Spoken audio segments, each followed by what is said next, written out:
All right, next update time. So I'm going to start painting the helmet. Uh, this should be done in an open, well-ventilated area that is not inside your kitchen while your wife's out of town. So if you're watching this, babe, sorry. It's a little later than I normally work on stuff, but again, you're not here, so I'm gonna paint in the kitchen. Um, Please, if you're gonna do this, don't do what I do. Um, if we wouldn't have freak snowstorms in almost May, then I would be able to paint outside. But it is what it is. So once again, if you are doing this yourself, be prepared to get in trouble. Bye. I started out with several base coats of white.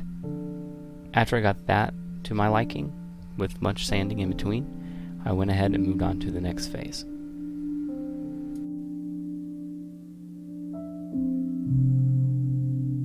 To say I sanded a lot would be an understatement.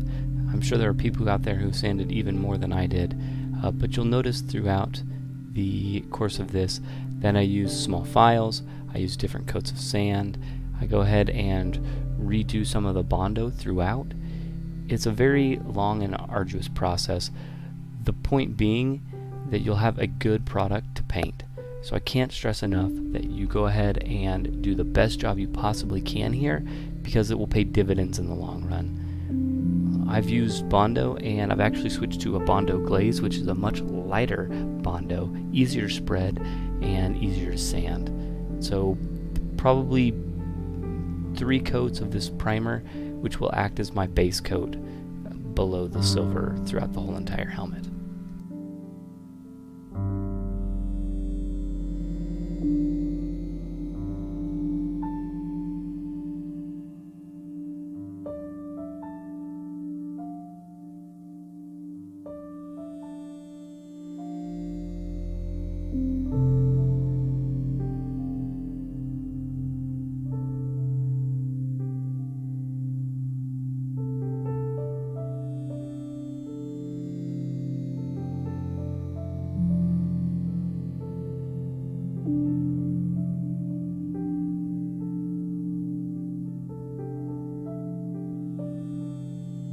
I start out by painting the left ear.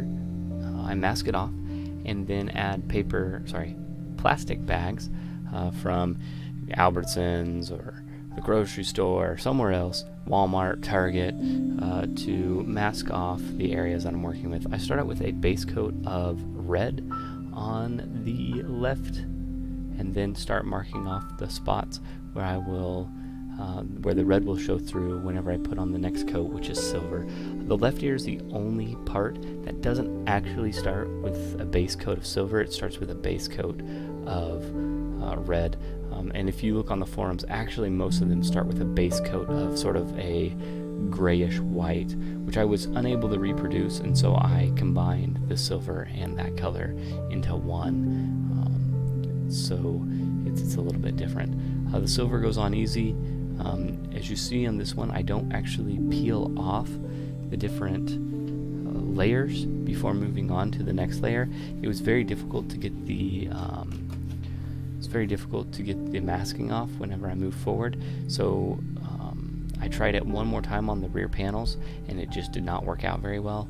So I would suggest to everyone to make for sure and mask or remove the masking as they go. You'll see my workbench is disheveled right now, but it only gets worse as time goes on throughout this whole entire process.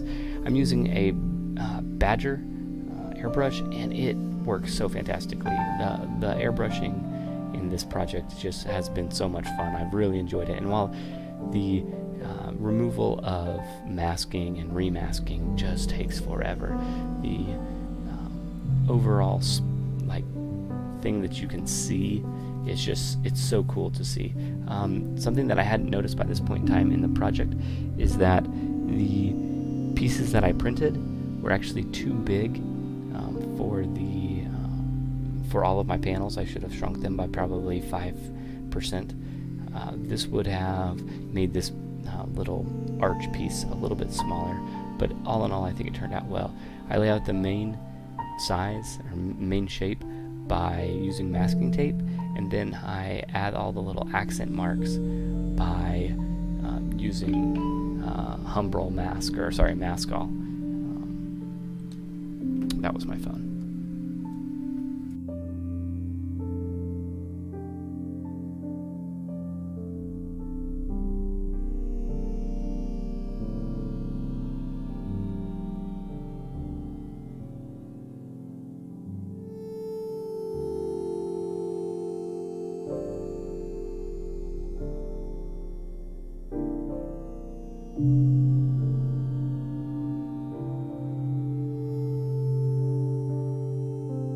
The little detail work turned out okay on this part of the mask, but not as good as it could. But it is what it is, and it's a learning process, and this is not going to be the world's best or most accurate helmet. So after that, I go ahead and move on to the rear panels. The rear panels were a pain in the butt. Just period dot, they were a pain in the butt. Here's what I learned. 1. Take the mask or liquid mask off between each layer. If you do not, they will stick together and become very difficult to remove. This is one of those ones where I found resizing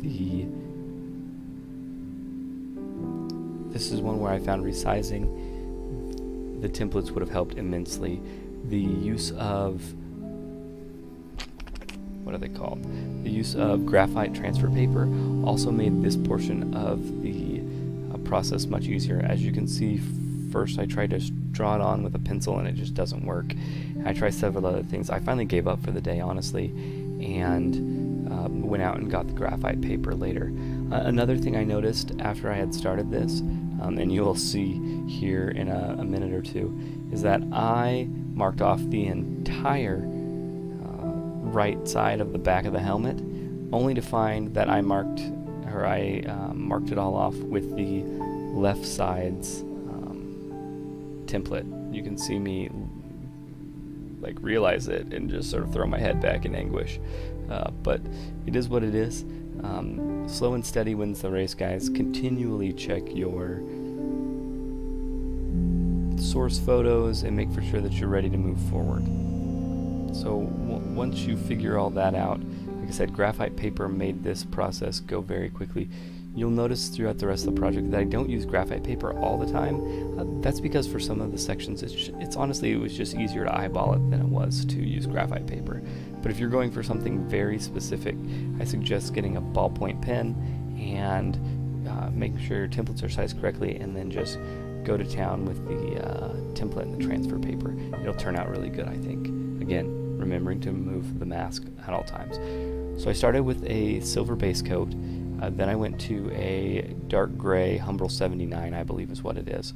Once I shot the Humbrol 79, I made a sand color that goes over the top of the gray, and then I mixed up a blue and green to form sort of the teal color that's the top coat of this helmet. It worked out really well, and I'm really happy with the way that it turned out. I went ahead and hit it with a bit of paint, black sort of just spray paint after I got done, which I don't show in this video.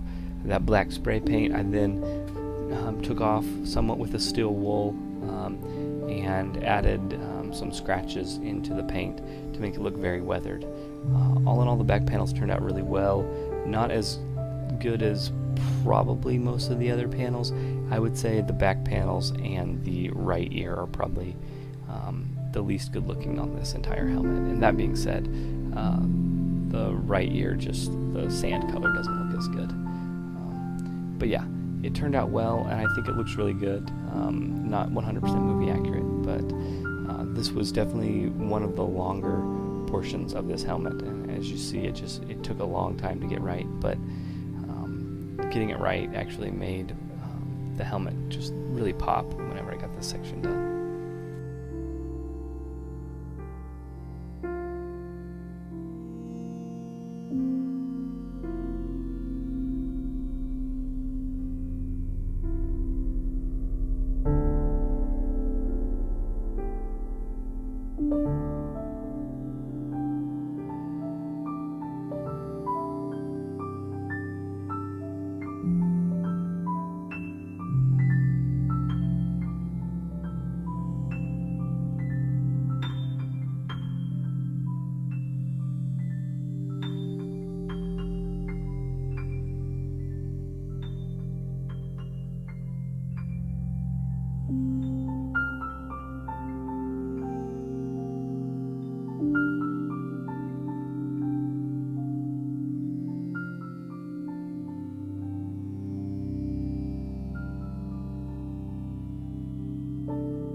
Whenever I moved on to the right ear, I went ahead and added magnets that would allow me to take on and off the ear cap much easier, while still feeling like it'll remain secure the entire time. As you see, I haven't drilled any holes in the helmet because I haven't set up my rangefinder yet, so there was really no point in setting that up. One thing that I can remind everyone here is look at your source images. So I would have saved myself a little bit of time, probably cleaned it up a little bit, if I would have realized that the upper portion of the sort of the bottom part and the lower portion of the ear cap are silver. I would have taped them off after I got done with this section, so that way I wouldn't have to repaint them. However, I didn't pay attention, and I painted right over the top of them with the gray, and then realized it before I put on the sand color. So I ended up having to remask those and reshoot those as silver. So don't make mistakes, don't be silly, check your source images often. This turned out, I think, okay. Again, base coat of silver over the white, then went with the gray, then after the gray it is the sand color. I'm making for sure to remask between each layer. The main P, or the circle with the little T underneath it, that is on the ear cap, I actually produced with a black Sharpie after the fact. I did not use paint to do that portion of it. Throughout the video you'll see me whenever I'm putting liquid mask on, I am actually using a Q-tip, or sorry, not a Q-tip. Q-tip I use for large areas, but instead what I should have said is you'll see me using a toothpick. I found that the toothpick worked really well to put on the pieces, add scratches and things like that. It's a good tool to use. Also you'll note that I'm using what looks to be Humbrol thinner in all of these videos. It's actually not Humbrol thinner, it's cheap giant dill of thinner that I got from Home Depot, and it has worked perfectly. I would suggest not spending a massive amount of money on Humbrol brand thinner whenever the other thinner that's much cheaper works just fine. Another thing to note is you'll see that I'm starting to make stencils. One of the threads I read used wax paper to create stencils with masking tape. So as you see, I draw things on the wax paper, I cut them out after I lay out the tape, and then I use that tape as the actual stencil. So I place it on the object that I want to stencil, and then I paint it. So it all worked out really well. I actually really like the way this turned out. This is whenever I started to realize, though, that my stencils were actually bigger than they were supposed to be in relation to the part that I was making. So I go ahead and add the weathering marks and lay down my coat of black, and then I'll go and lay down my coat of white, and then I will buff it all out with steel wool, which sort of combines the colors a little bit and dulls them out a little bit more.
GoPro Studio decided to start acting up, so I didn't get any sort of slow shots of the right ear, so I could show that to you. So after the right ear, I go ahead and start working on the front cheeks. Now, a lot of people will work on the lower cheeks as well as the dome together. I didn't really see a need to do this. I wanted to get the cheeks done in one section and then move on to the dome. The helmet really starts coming together whenever you get paint on at least every section, so no matter what way you view it, you can actually see some of the paint. I went ahead and put on my coat of silver first. This is whenever I really noticed that the size of my stencils were much bigger than the size of the pieces that I had. So again, using my trusty toothpick, I went ahead and added all of the weathering marks where the silver shows through.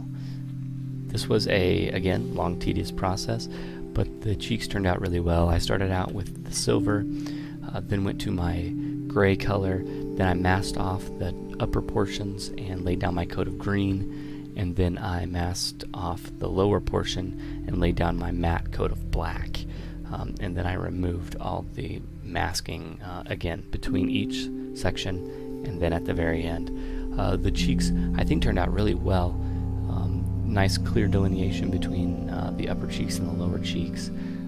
The matte black really looks nice. And then I move on to the dome.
Holy cow, the dome. Alright, so this is probably one of the most crucial parts of the whole entire helmet. While all the other portions are very important, the dome is really what makes or breaks the helmet, in my opinion. So I tried to do a good job and add a good amount of very somewhat accurate damage. My dent is not 100% movie accurate, but again, start out with the base coat of silver.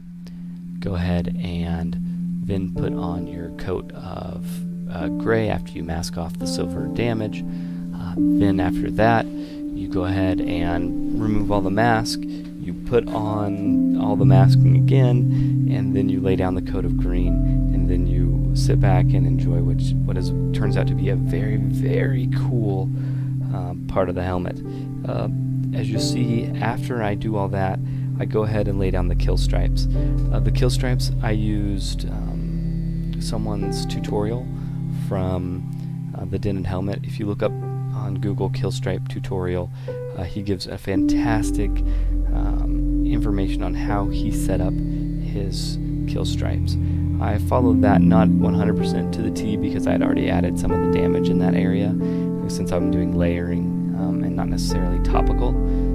Again, something I learned is always check your source images throughout, so that way you can get a good reference on these pieces.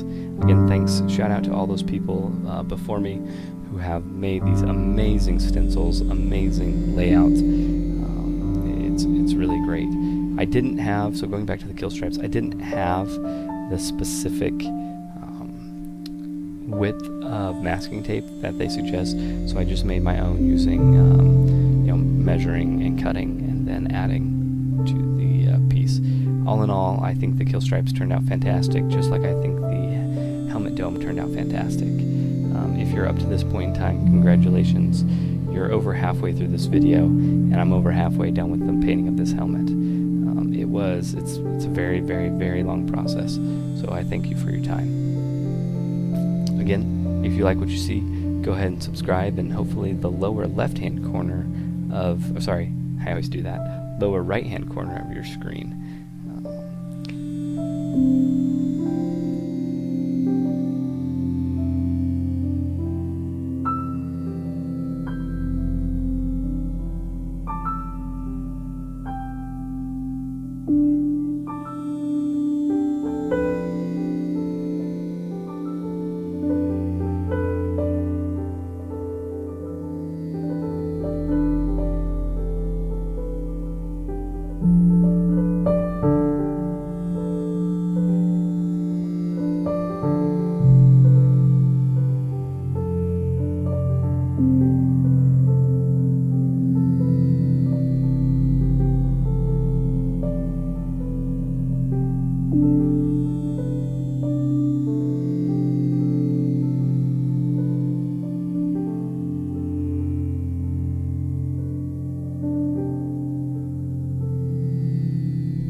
I read on several forums that some people say things like the mandibles are the hardest part, and I thought to myself, there's no way that the mandibles could be the hardest part. But gosh, after doing them, there's just so many small sections, and there's so many colors. The dome has green, silver, gray. And most of the sections have those three colors, but just like the back panels, with these mandibles, you have the base. I mean, if you do it 100% correct, you have sort of a light gray as your main coat, or your base coat. You have silver, then you have a wine color, and then you have the red top coat. It is a lot of masking, and whenever you're removing masking, each and every time, it is a very long process. But that being said, my goodness, does this make the helmet look cool. So again, as always, you just constantly check your reference photos, make for sure your sizing and place it, placement is correct. I'm not going to step through every single bit of this. What I learned is make sure to do a thorough scrub of the areas that you're masking, because the very last coat I actually forgot to remask a small section, and so I ended up being able to take it off with paint thinner and then use steel wool to sort of blend those together. But it would have turned out nicer in that small section if I would have remembered to actually mask off like I was supposed to. Hope you enjoy. That is the final. I don't think I'm going to put an outro on this video, so just understand that this is a very long process. I ended up being something like, let me do a little bit of the math. So this started out being a 40-minute video. So using my handy dandy calculator, sorry, it was it's not what I meant to do. Calculator. So it was a 46-minute video. So let me clear everything on my calculator. So 46 minutes works out to be 2,760 seconds video. Now, this video was put together at 30 frames a second, so times 30. So that works out to be 82,800 photos approximately throughout this entire video, which is a ton of pictures and took up a ton of space on my computer.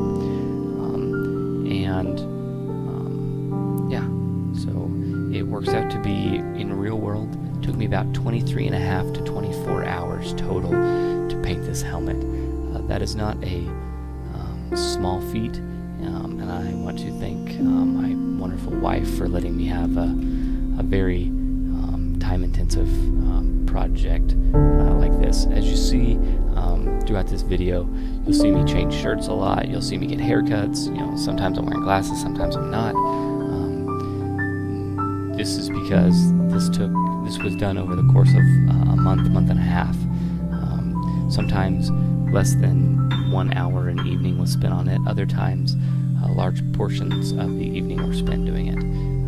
It is a time-consuming process, but gosh, I'm really happy with the way it turned out. Also, for fun, look at how completely disgusting my workbench got between the beginning of the video and the end of the video. It definitely probably should have cleaned it a few more times throughout the video.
As always, if you enjoyed, please like, share, and subscribe to my channel. If you would like to see more pictures or more sort of detailed instructions on how I did what I did, I have a build thread over on thedentedhelmet.com. I will leave a link to my build thread below. I hope you enjoyed, and have a wonderful day.